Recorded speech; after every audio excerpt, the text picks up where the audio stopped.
games. It's ScrubGames.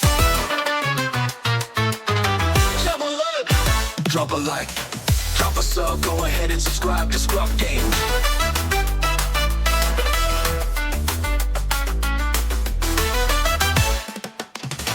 Drop a like, drop a sub, go ahead and subscribe to ScrubGames. How's it going, Scrub Gamers? Welcome back to another video here at ScrubGames, and today we have a new deck of the week, and this one's come a little bit earlier than I usually do it. Usually I do all my locals games and then do the deck of the week of what deck I was playing after all those events, but when it came to last week's locals, we had an even number of players, and after the third round, one of the players dropped, and that then created a bye. And unfortunately for that round, I got the bye because I wasn't doing great, as you saw from the gameplay. And yeah, I ended up not having a game, and I didn't want to ask someone to sit in the dark area where I was, where it's quite, well, as you probably heard my round two opponents say, it's quite dark. It's either very dark or very light, like in the locals, never in between. And I didn't want to ask someone to sit in the dark to play a game so I can record a game to have something to play, so I decided instead just do my deck profile for there, so you can see tomorrow the last game where it gets a better view of the deck and how it functions, so that way you've got some more information for it. So it means just one less game this week, but I'll have something else on Friday, so don't worry about that. But yeah, we're going to go into the deck I played last week, being as part of Yoda month, being Yoda Blue Burn. Now, this can be played in two different ways, because the focus is it's more on the burn. But you can play this either double blue or with yellow as a base to have some extra options. But I'm going to go over the double blue version because I prefer this reason. I prefer this version, and we'll get the reason as we get into the video. So remember to like, comment, subscribe. Keeps you updated with my videos as and when they drop, and helps me get to my goal that I'm trying to get to before the end of the year, being 2,000 subscribers. We're currently just a quarter of the way, well, just under a quarter of the way from it, and every little bit helps. And also remember to get that notification bell clicked so you can get alerts when my videos do drop, so you can watch them then or later on whenever you feel like it. So without out of the way, without further ado, let's get to the video and go over my Yoda Blue Burn. So, starting off with the leader, it's best to get started for those. And this is Yoda. So this is the leader that I've kind of dedicated a month to because I absolutely love it. I love, like, you can play it in all different aspect combos, and it's great. And there's even some like fun trolley builds like this one that I've encountered and been trying out as well. So what Yoda does is he deploys quite late, but that doesn't matter because he's got a very nice deploy.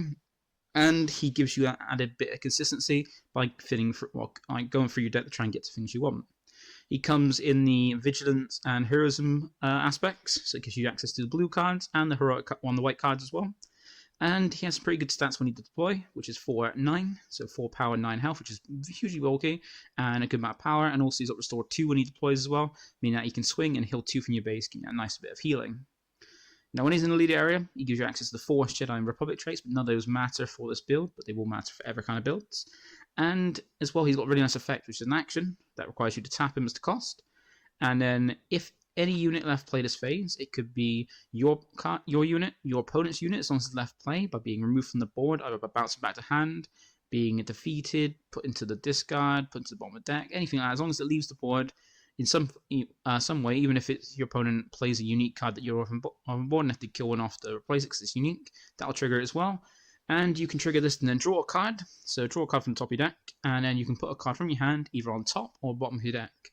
Now this is important because you can either use it as you normally do throughout the game by filtering your deck by drawing a card, and now put in a card you want to get back on top of your deck so you can draw it again, or on the bottom of your deck so that way you can hopefully draw something new on the next 2 cards you draw for the turn. And the other way is you can set up cards on top of your deck, which is kind of the whole point of this deck and this combo, is to put a card on top of your deck by setting up things for You're My Only Hope. Because that is a card that has been about since set 1, and it's a fantastic card, but it's had, well, it kind of, until Yoda, it kind of lacked a way to consistently kind of trigger it and like get it fulfilled until Yoda got to come out, and now Yoda can play it like very consistently. So very nice effect, and you remember I said that Yoda has a very nice deploy, and his deploy is when he hits 7 resources, so quite late in the game, or quite late in the turn for a leader deploy, but with good stats, restore 2 and also this great ability, it's fair enough that he's coming down on 7. Because his effect is when deployed, so when he does deploy and he's on his when he's in the arena, the ground arena, his effect is when deployed, you can discard a card from your deck. Now, this was kind of, I was kind of just thinking of the wording for this when I first saw it. I thought you could discard any card from your deck, but no, it's the top card of your deck. It doesn't say the top card, it just says discard a card from your deck, and when it says that, it means the top card. And if you do, because remember, you can set up the top card of your deck with Yoda's effect before you deploy him, and then if you do trigger this by discarding a card from the top of your deck, then you can defeat any enemy non-leader unit that costs the same as or less than the discarded card. So it means you can top deck some high costing card, deploy it, and then say like your opponent's got a Crate Dragon, you can top deck, like take something out, top deck with Yoda a 9 cost card, and then deploy Yoda, discard that 9 cost card on top of your deck, and then you can take out the Crate Dragon without triggering, using any cards to kind of trigger that. Well, that could trigger its effect. So very nice effect to kind of remove problem threats from board, and then come down to heal with attacking, and also as a leader area effect, allow you to consistently get the combo for this deck pulled off, and also as well as that, you get to thin for your deck a little bit more. And for base, we've just gone for a simple very health base because you want as much health as possible, because we're going double blue, so we can get that vigilance kind of at the lowest cost possible at 4, which is very, very handy, and have access to other cards inside as well that can help that are also double blue. And we want for the 30 health one because we currently, as set 3, don't have access to that rare base in set 4 that gives you 35 health at the cost of 1 less card in your starting hand. And we want this so we can live as long as possible. So we don't have the lower health base, and lower health bases for blue aren't worth it to give a shield and token to a unit when you don't play units in this build. Well, not until you win the game. And the other one is to give you an extra health on Yoda, but we don't really care about because we're only deploying it when we need to remove problem threats. So that's what we went for. So that is the leader of the base. Now let's have a look and see basically the deck now.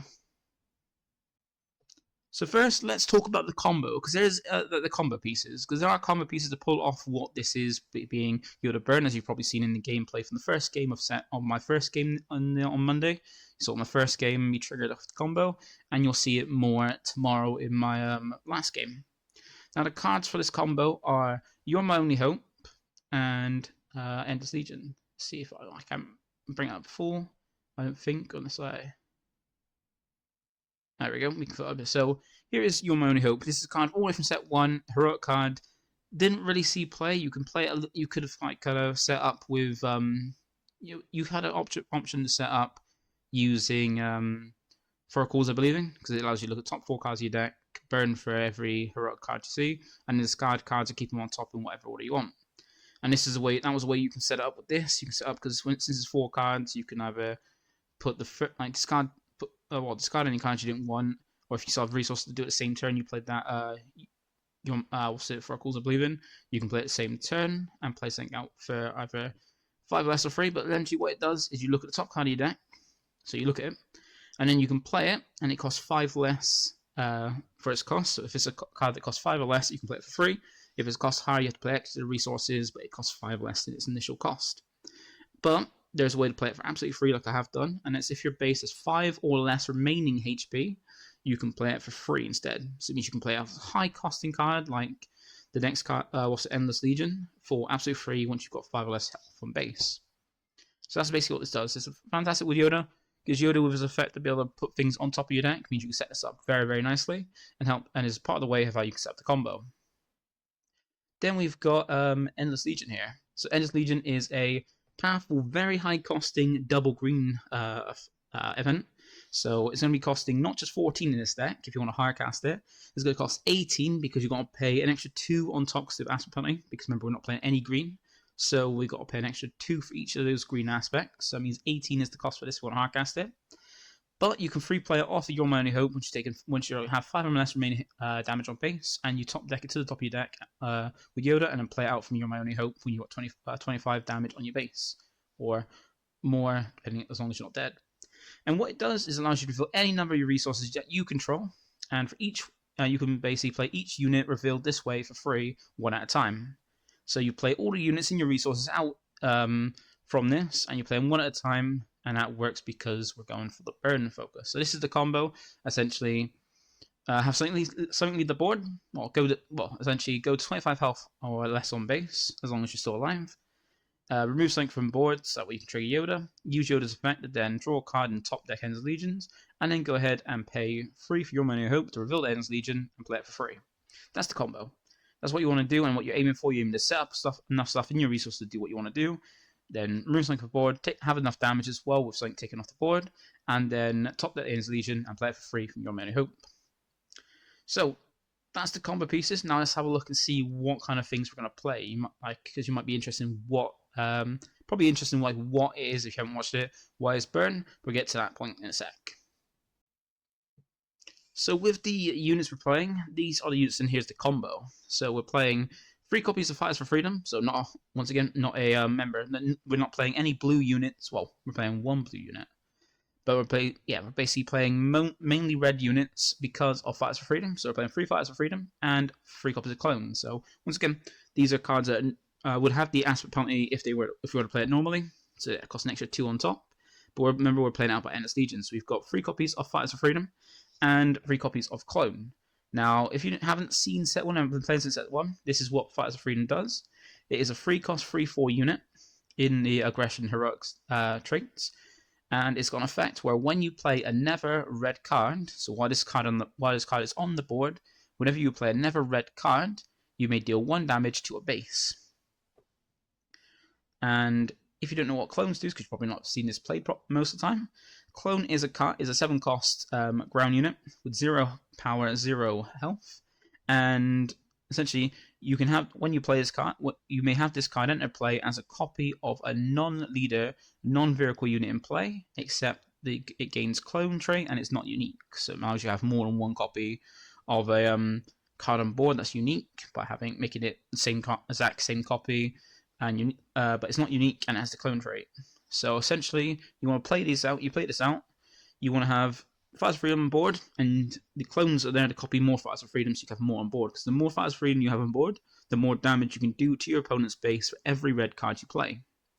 So having 1 Fighters for Freedom on board means for every red card you do play, you're going to do 1 damage to your opponent's base. If you remember, they stack as well. So if you have 3 copies of Fighters for Freedom on board, you're going to do 3 damage to your opponent's base for every red card you play. And the more copies of Fighters for Freedom you have out, the more you can do. And if you have all 3 copies of Fighters for Freedom out and all 3 clones out, you can be doing 6 per. And remember, it enters play as a copy. So when you play clone, it enters play as long as you're doing Fighters for Freedom as a copy of Fighters for Freedom, meaning it comes in as a red card to trigger the other Fighters for Freedom on board.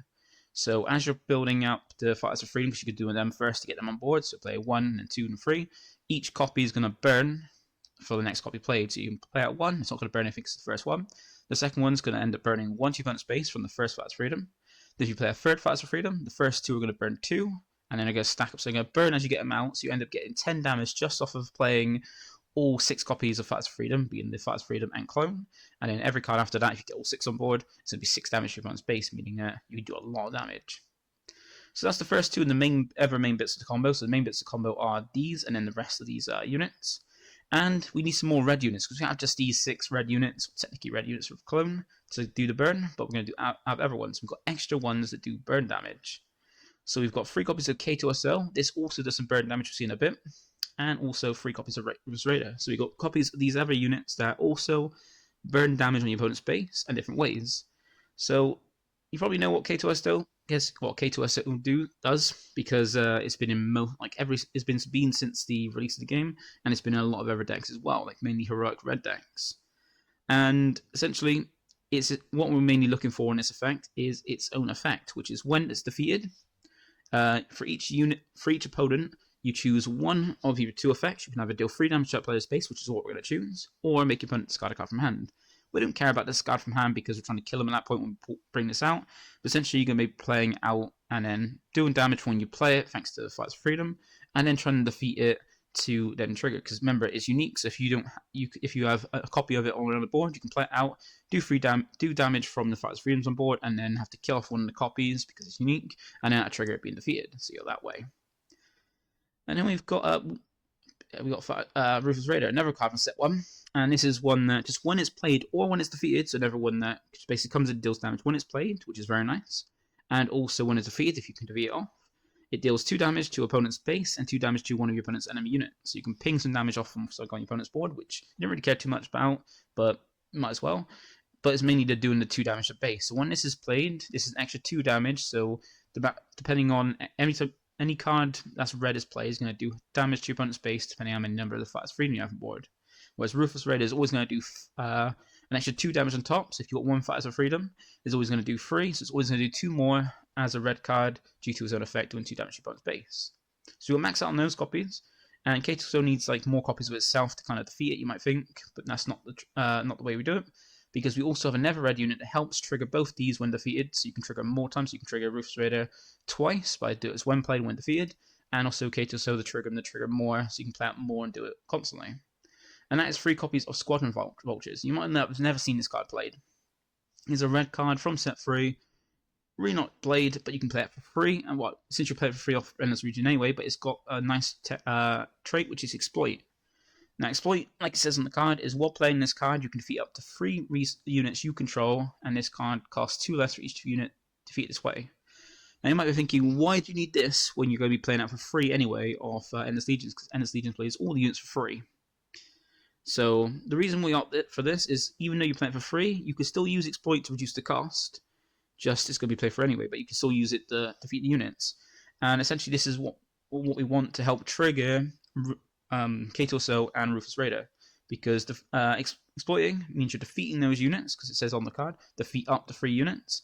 So you want to use this to help. So if you get 3 Ruthless Raiders on board, they've done their job, they've done the extra 2 damage with Ruthless Raider, but you can use Squadron Vulture that when playing it, defeat those 3 Ruthless Raiders and reduce the cost of it, so you can trigger them again. So it's a red card to help burn the Fighters Freedom, and it's a way to help defeat your K2SOs and Ruthless Raiders, so you can trigger them again or trigger more damage using them. So there's no ways to do that. And then that brings us to the last red unit, so the last of the red units we play, and that is 3 copies of Pre-Vizsla. Now, the main thing, there's 3 reasons why Pre-Vizsla is in here. And that is, 1, it's a red unit, so it burns for Fighters of Freedom. 2, it's a high-costing unit for Yoda to be able to kill anything 7 or less, but you can use Yoda, the top deck, so when he does deploy, you can kill something 7 or less, so it's helpful in that in terms of the cost. And it's a Mandalorian, which helps with our Mandalorian upgrade package, which we'll get into in a sec after this card. So those are the 6 red cards we play. So there's 1, so that's all, and this is all you want to resource. You only want to resource your red cards, and you won't have trouble when you won't draw any red units. But that's okay. You can just resource the card. That's basically not as useful in your hand. But you normally mulligan. You want a mulligan to have 2 red units in hand, so you can resource those and make sure you're resourcing the proper amount of units. You can even take turns early in the game. If you don't have red units to play, like depending on the matchup, you can not resource if you don't have any red units. Don't want to lose a card from your hand that's going to be useful, helping you survive. And just make sure you resource the red units. But all these cards, you're not going to play them. You're going to resource them, so you can play them out with Endless Legion. Now, that's all the red units. Now we're going to go. I did say we have at least one non-red unit in the deck, and that's part of our Mandalorian upgrade package. We're going to get into that and see the next part of the deck.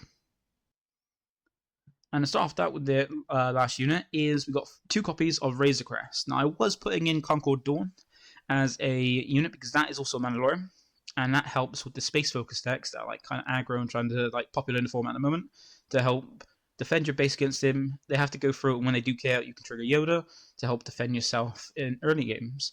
But I found that like sometimes you get most of the decks that play in space focus decks would either take it out easily, which you don't mind, but then wouldn't really stop an attack. And also they can always saboteur past it and not help you out by defeating the unit, and then still damage your base. So I thought that's not helpful. Even though it's cheaper, I would put in 2 copies of Razor Crest because this is nice because it's a unit you can play out. So if they remove it, you trigger Yoda. Also, it's got a nice when played, which should bring up a little bit bigger as well. It's also got when played, where you can return an upgrade from your discard pile back to your hand. So you can grab one of your very useful and very nice upgrades to help you survive and like be a pain for your opponent. And it's also got Restore 2, so when it does attack, which you can attack your opponent's units to clear them out, to just tick things off board, it also restores 2, so it's giving you a bit of healing to help you survive a little bit more. So it's got all the traits to help you out. Mandalorian trait, it's a unit that can be removed to trigger Yoda. gets you back an upgrade when it's played, and also has Restore 2, so when it's attacking 2 bonus units, it is healing you there. So we've got 2 copies of that. And this is a card that also is not vital, but is helpful. So it's a card you can always use to side out if you want to side cards out. And then for the upgrades, so remember, as I said, this is the Mandalorian upgrade package. We've got 3 copies of Top Target, because this is one of those bounty upgrades from set 2, where when it's on a unit, if that unit is defeated or captured, you can claim the bounty. So you're only going to put on your opponent's units because you're not really good at playing any. And when you defeat him, like take him out to trigger Yoda, you can then go ahead and heal damage on your base. And it heals 4 damage from a normal unit. But if the unit's unique, you heal 6 damage. If you're mainly going to want to put on a unique unit, but sometimes that's not the case. So you might put on another unit so you can heal some damage. And then they stack up, so if you're multiple on a unit, you can heal. So it's an extra way to heal. And remember, you can get it back from Razor Crest. We've also got Entrenched. Now, this is a handy card. You might be thinking, why would you put this in when you're not going to be playing units to put on? Well, this is there to kind of help stop your opponent from attacking you, and mainly help your opponent's leader be irrelevant. Because while it does boost a unit huge for the cost of 2, boost them to have 3 more power and 3 more health, it means that the unit can't attack bases. And since you're not going to play anything until you play out all the units from Endless Legion, you're not going to play anything for them to attack into once they've been boosted up by there. So usually this is one of the copies is always going to be on your opponent's leader. So when you deploy it, you put on their leader, so the leader can never attack unless you deploy your leader, which you might not, or just only deploy it after they take an initiative, and then potentially use it to take your opponent's one of your opponent's units, maybe attack into something, because Yodas have a lot of bulk. And then you're going to use it on other units that you don't want to attack, and mainly that in that aspect of put on your opponent's units so they can't attack you and not have to worry about some big damage. And then the last of the upgrades we've got is 3 copies of Paradise Position. This is a handy one because it can help trigger Yoda to defeat units, because if you put on a unit that has only 2 health, it's going to reduce its health down to 2, so it goes to 0, gets defeated. And that's a way to trigger Yoda to help help it out by lasting a little bit longer and surviving. And it's also got a nice effect when it's played on a unit, it exhausts that unit. So it's a nice way to weaken a unit, stop a unit from attacking, which could be very handy, or even defeating a unit. So those pesky space focus decks that have 2 health units that are just jumping out, or even the one that can't be defeated, damaged, or captured by your events, because it's your opponent's card, you can use this as a way to take it out. So very handy upgrade to help either stop an attack or even remove something from board without using an event or something cheap as well, which is cool. So very 3 copies of that is very handy, and you can even stack multiple copies of this on a unit to then minus it further and further to defeat it as well if it's too big to defeat that way.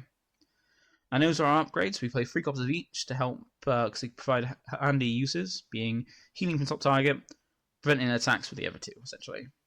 And that brings us to the last piece. I think it's the last piece of this Mandalorian upgrade package, because you might be thinking it should normally just upgrades. There's a Mandalorian focus upgrade package, because the last card as part of this package is 3 copies of this away. Now I love this card because it's a way to gain like plus in value. It's not many ways in this game to kind of plus by going more than what you've invested in. So when you play a card, getting something back, getting more.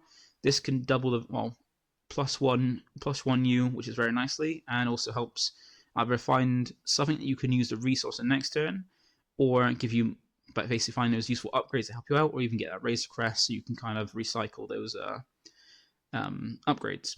Because it's a 2-cost event. Now let me pull it up because probably people have not seen this play before. But it's a 2-cost event, so you can play it as early as turn 1 to help you find some cards to help out. Great turn 1 playing.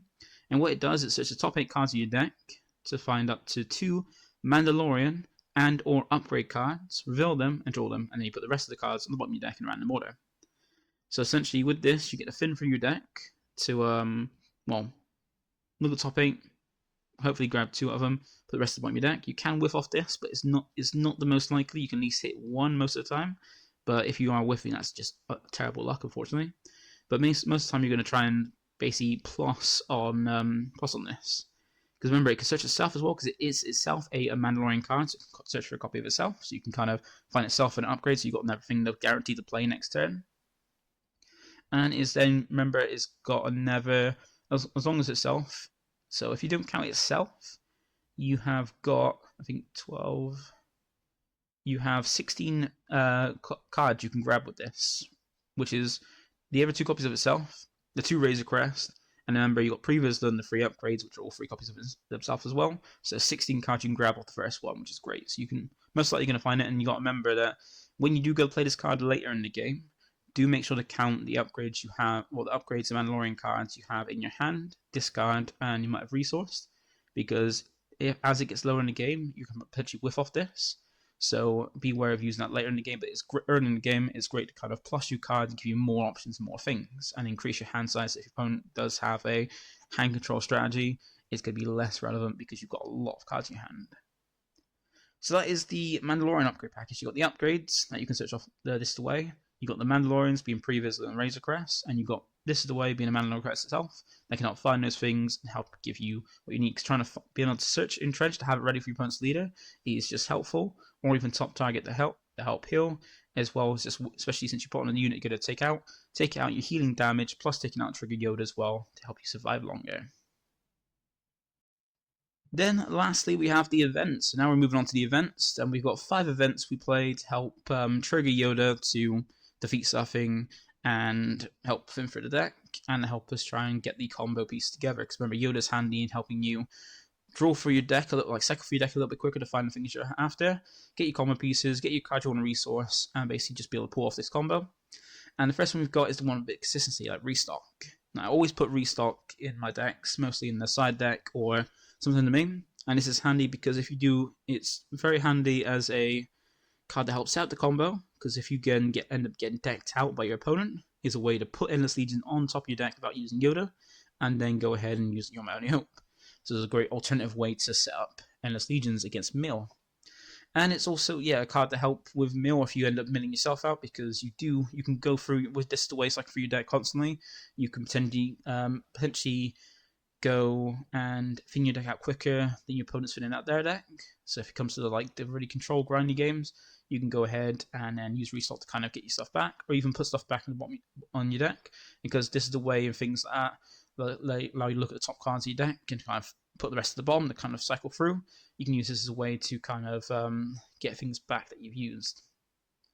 And also, since some matchups isn't always going to be useful, so it's never one of those cards. It's great in the main for if you come against those control decks or mill decks, they're going to try and use that option to take you out, and then side out for any other decks that are not useful. So that's 3 cards you can kind of side out easily, which is Restock to Razor Crest. The next event we got is Vigilance. We got this, and the reason I go for double blue is because it makes this a lot cheaper, and this to be able to heal 5 out of 4 instead of 6 is a lot nicer. A lot nicer of a way to live, especially since you can put top target on a card. You can go 5 to put top target on a card that you're going to take out with Vigilance, and then Vigilance take it out, and then potentially heal 11 by healing hopefully it's unique 6 from top target, and then 5 from Vigilance, and then take out the unit to trigger Yoda then. So you're healing a good amount, removing something, and triggering Yoda, which is very good. And making that a lot cheaper to heal is very, very handy to keep you alive, so you can hopefully pull off the combo. So you've got 3 copies of that, because Vigilance is just such a good card. I love that card. It's going to be sad when it rotates out. Then we've got 3 copies of Takedown, because you can mainly be using this to take out the...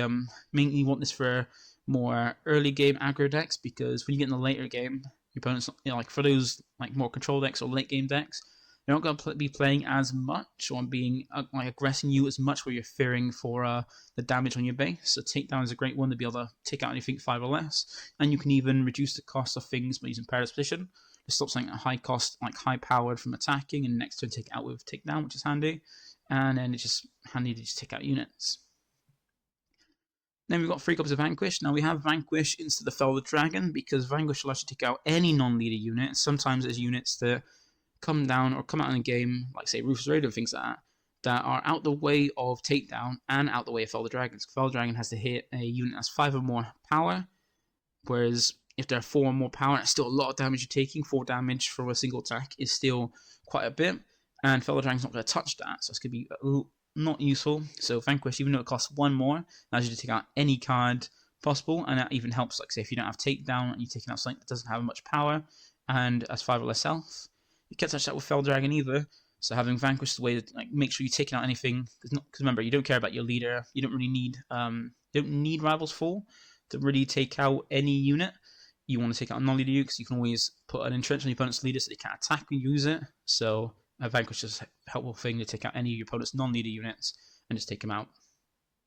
And then speaking of Rivals Fall, we do still have 2 copies of this, so if you don't see the Entrenched or get it and your opponent's got a leader, you can take it out, and also it provides more copies of a card that can take out anything your opponent's board. Because you can still use the way to, you can still use Rivals Fall. Like, the cheapest you need to be able to pull off the combo is to just remove something from your opponent's board, which could be a 4-cost event, and then 3 for unit home. So you need like minimum 7 or up to 9. So between 7 and 9 resources to be able to pull off the combo by using one of these events to be able to take out your opponent's card, and then 3 for your only hope. So do remember that, and then a certain amount of cards in the deck to be able to pull off the combo. And that is the main deck. So you're running on 2 Rivals Fall. You can always put this down to 1 maybe, and then maybe put it in 1 extra Fellow Dragon if you want this to be a cheaper option to get big units. But you could even just remove Rivals Fall and put in 2, what's it called, Fellow Dragons for against those cards that you want to take out as not leaders. But then, like, so if you feel like Entrenched is enough to put in your opponent's leader, you can just take out Fellow Dragon for 2. Oh well, Rivals Fall for 2 Fellow Dragons, so you can take out bigger units for cheaper than paying 6. You can pay 4. It's up to you, but I like to have the Rivals Fall just in case you want to take out opponent's leader, or still be able to take out one of your opponent's big cards using this instead. And as the deck, we kept it at 50 because you want to keep a consistency of finding the pieces in combo. Otherwise, it's hard enough for 50 to find the cards sometimes, because sometimes you get all the Endless Legions at the bottom of the deck, or you can't find them and they're just all at the bottom of the deck, or can't see them. Because the main things you need for this deck is at least 1 Fighters of Freedom, at the very least, to have something to burn the damage, and also clone as well, because you can have 3 clones, but they're useless if you don't have 1 Fighters Freedom. So you need at least 1 Fighters of Freedom, because then clone's got a copy subbing, and then you need at least 1 to do some burning, and you need Endless Legion and Your Mere Hope. But in early games, you can always be putting these 2 to the bottom of your deck, or like bottom deck and these 2 off the effects, so you'll be recycling through enough. You just need 1 copy of each of these to pull off the combo, 1 of each. So we got multiple copies to make sure that we have enough. And the nice thing about Endless Legion is it's a 14-cost card. So if you do feel that sometimes you don't have, your opponent brings out something that's 8 cost or more, and you can't take it out, so they've got Relentless out, and that's going to stop you from pulling off the combo or basically taking something out. You can always top deck it with Yoda, and then use Yoda to deploy, discard this to take it out to make it easier. Or if you want to take out, like I said, a Crate Dragon that's going to do a lot of damage to you for playing out all these cards, then you can always pop it by topping it this. So having multiple copies of this isn't always going to be a bad thing, because you can always use 1 of the copies for Yoda's effect to take out something. So there's that use for it there. So that's the main deck. I'm also going to give you a side deck, because you might be thinking, if you want to play it, maybe I need a side deck to go for it, because most matches and games in this are played best of 3. So let's have a look at the side deck and see what I've got to help you out there as well. So we got the side deck, and we got 6 cards in the side deck. So first of all, we've got no units put in, because we don't need any more units, because we've already got our Razor Crest to help find our upgrades. That's kind of useful. You could, if you want to, put in some copies of Conquered Dawn, so they're still searchable for her and helpful against the space focus decks if you feel you're struggling against those. But I don't have any units, so you can change it in. But remember, your side deck is changeable and more personal to the person playing the deck. So if you feel like you need those cards in for yourself, you feel like it'll be more useful for you, then put them in and amend it how you want. Remember, the side deck can be whatever you like. Just these are some suggestions. So the first one I got is Imprison, because this is an event. I never one of those cards, which probably I've seen play, and it's an upgrade that you can put on any non-leader unit, and it's a 2-cost upgrade. It gives no boost to stats, but it gives an ability where the attached unit loses all its current abilities and can't gain abilities. So it's a nice one from your opponent's got Crate or Relentless out. They basically just side us in, so you can put that on their Crate Dragon or Relentless. They're still huge, so they're still damaging, but now Crate Dragon will not burn you for every card you play, so you're not going to take damage from that, which you kind of don't want to anyway.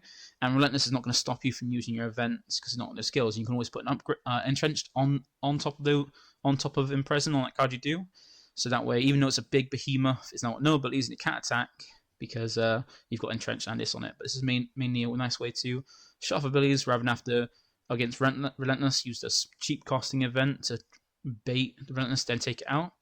You could just put this on the take away ability to stop you from playing events, and then continue on as normal. So that's 1 copy of that. You can put an extra copy, but I find 1 copy is enough, because you've got the upgrade package, so you can find it searchable from your This Is the Way and stuff like that. So 1 copy should be enough. And then we've got 2 copies of Smuggler's Aid. Now, this is a nice one, and it's probably another card that people have probably not seen. It's a 1-cost event for set 2, And essentially, it's one of those smuggle cards. So you can smuggle it in if you want to, and it costs free. So it costs 3 times as much as hardcasting it by smuggling it in. But the smuggle can be useful because sometimes you might have multiple cards you want to resource, but you can only resource once a turn. And this could be a way to say if you draw this early in the game, and you'll side it in this early in the game, you can always resource this and then be able to switch it for a card you want resource by using Yoda's ability top deck. Because remember, if you smuggle a card in, you play this card for the smuggle cost, and then you replace the card in your resource with the top card of your deck. So if you use Yoda to go ahead and top deck, say, one of your red units you want in your resource, you can top deck that, and you can then smuggle out Smuggler's Aid. It'll then come out, do this effect of healing 3 damage your base, and then replace the top card of your deck into your resource with this being the card you want. So you can always use that as a way to early game. If you draw this and don't draw enough red units in your opening hand, or after mulligan, you've got this, you can resource this instead. So when you do take out your opponent's unit, you can smuggle this out to kind of heal your base, to keep you healthy, but also putting that card in your resource as well.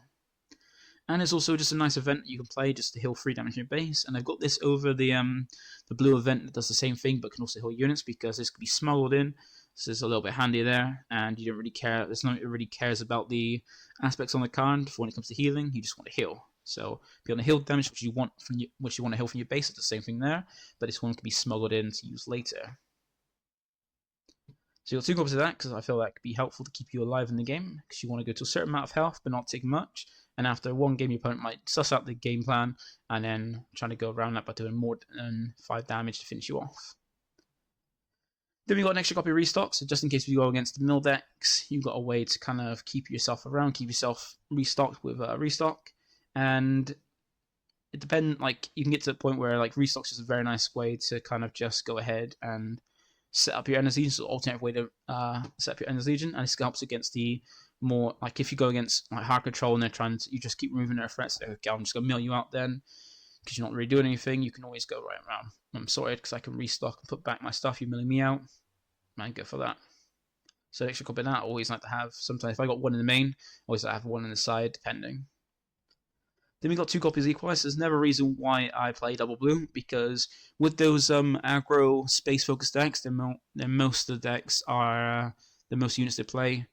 I just can't remember the name of them, but most of the space units they play, the cheap ones to try and aggro you down with, the 2 health. Equalize is similar to, not This Is the Way, I can't remember the name of the card now, I think it's in this list, but it's a card that can minus a unit by 2/2 and then heal you by 2 on your base. But Equalize is the same cost, free cost event, double blue, that lets you give minus 2/2 to a unit for this phase, and if you control fewer units than your opponent, which is normally always going to be the case unless that's their own unit on board, then you can give another unit minus 2/2 to its face as a way to kind of take out 2 units in one turn, help against those space aggro decks. So you've got 2 copies of this. I could put an extra one in to kind of help out, but then it depends. Depending on the meta, or if you're expecting a lot of those Django Titan Talon decks, you can put some of these in the main instead of Razor Crest, or you can then that depends. It's a good card to have against those decks, but depending on how many you feel you're gonna face, you can face a lot of them. You can put more copies of Equalize, but I feel like 2 is enough at the moment, unless I expect there to be more than the standard amount of Django. Then we got, there's the card, Make an Opening, which is similar to Equalize, the same thing. Free cost event that allows you to give your unit minus 2 to the phase, but the difference is, instead of being able to potentially minus another unit by 2/2, it allows you to heal 2 damage your base, so a bit of healing from your base, as well as removing units, another way to get those kind of decks. To take them out while also then healing you as well. So 2 copies of that. And the last card we got is 2 copies of Fell the Dragon, just in case you need more removal for against certain decks. You've got more big units, you want to take them out, and you feel like Rival's Fort is too costly to do it, or you don't feel like the Razor Crest or Restocks would be useful, so you put more copies of that in. Small removal could be helpful for you to kind of trigger Yoda and also keep yourself around by taking those things off the board. So that's the deck. So let me know how you feel. And if you have any questions, I'll answer the best I can. But yeah, I've been testing this a lot on Carabas. It's taken a while for me to kind of actually pull it off on Carabas, because a lot of time it was bugging, where the issue with Carabas is it's not all the cards are coded well. For Endless Legions on there, it doesn't let you choose the order of when to play it out. It just does it from the order you resource in. So if you don't resource the Fighters for Freedom first, then it kind of doesn't do that properly. But some people do kind of take in what I put in the chat to say like how if I could actually choose when the order cards being played, it would be game and things like that. Sometimes do accept it. Sometimes people get like a bit pissy about it because it is online. People sometimes hype on a keyboard and get really like horrible about it. But yeah, like you can pull it off from there. Sometimes you have to kind of move the triggers around. You can move the triggers now, which you couldn't do I think when I was originally testing it. But now you can move the triggers around so you can choose when things trigger first. So like instead of having like it's like too many Fighters for Freedom triggers to do damage to base at the end, you can have them do bit by bit as they go on. So you can then not have your screen fill up with triggers, not be able to finish off the game and have it bug out so you can't do anything else, can't go further. So it's nice there. But this is a lot of fun. Like I didn't do the best representation for those first 2 games, but check out my game tomorrow when you get the full showcasing of how fun and great this deck can be. And if you haven't already, give it a try and let me know. So that's it for today. Thank you for watching, and I'll catch you next one. Bye for now.